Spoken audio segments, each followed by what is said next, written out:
New York had a way of swallowing men whole. He often thought about it at night, standing by the wide glass window of his high-rise apartment. The city glittered beneath him, a maze of lights, like a giant beast breathing neon. The leather chair groaned when he leaned back, and his reflection in the glass looked back at him, a man in his 50s. Sharp features dulled by time, brunette hair streaked with gray, eyes the color of ash. Eyes that once burned with ambition, now dimmed with something darker, fatigue, disappointment. The phone buzzed again. He didn't need to check. Business offers, forced invitations, greedy acquaintances. Every message felt like a chain tightening around his neck. All of them want something. My time, my money, my name. But who wants me? He poured whiskey into a crystal glass, watching the amber liquid catch the light. The taste was sharp, almost punishing. He whispered, "This city doesn't care if I drown. And maybe I already am." Later, alone in the dark, he opened his laptop. Not for work, for escape. The blue glow revealed the words typed by desperate hands. Asia seaside life, cost of living. That was the first step, the first breadcrumb leading him out of the labyrinth. The air hit him the moment he landed, heavy with salt, warmth, and the scent of spices. Asia. A world away from glass towers and endless noise. The town was alive. Barefoot children chasing each other through market stalls, women haggling over mangoes, fishermen carrying nets that glistened with silver scales. It was chaos, but not the kind that suffocated him. This was chaos that breathed. His new home was nothing like Manhattan. A bamboo hut, palm leaf roof, thin walls where the wind whispered at night. But from the porch, the ocean stretched like a promise, infinite, untouchable. He woke to birdsong, not alarms. He ate rice, fruit, and fish he sometimes bought directly from fishermen. Each day began with a walk along the shoreline, waves kissing his ankles.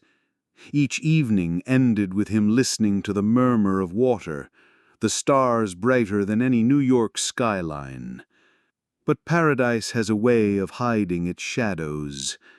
He didn't know it yet, but the ocean was not only a mirror of freedom, it was also a stage, preparing him for another game he didn't know he was about to play.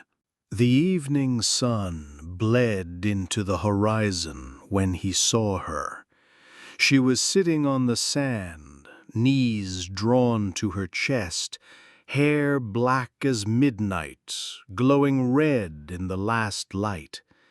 She looked fragile, yet rooted, as if she belonged to the ocean itself.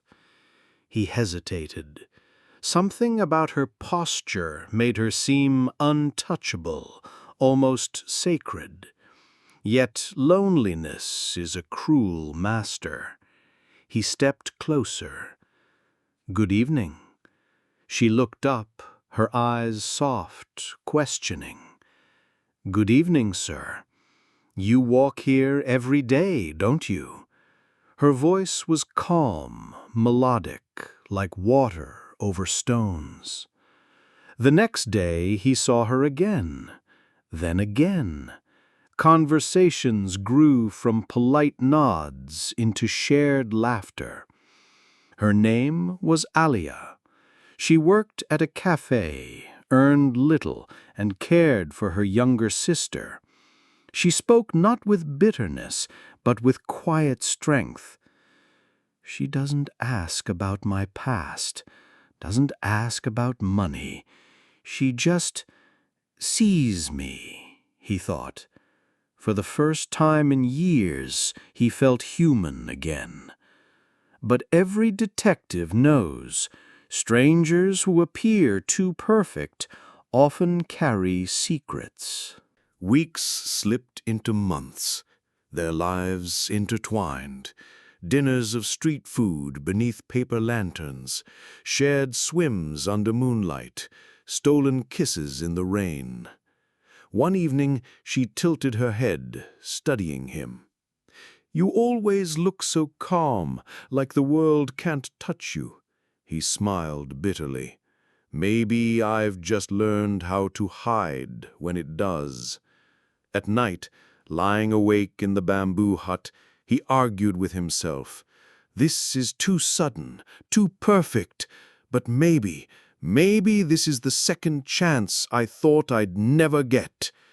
Maybe life still has a gift for me." He wanted to believe, and belief, he knew, could be more dangerous than any lie. A year later, he proposed. The ocean bore witness. Her yes felt like salvation.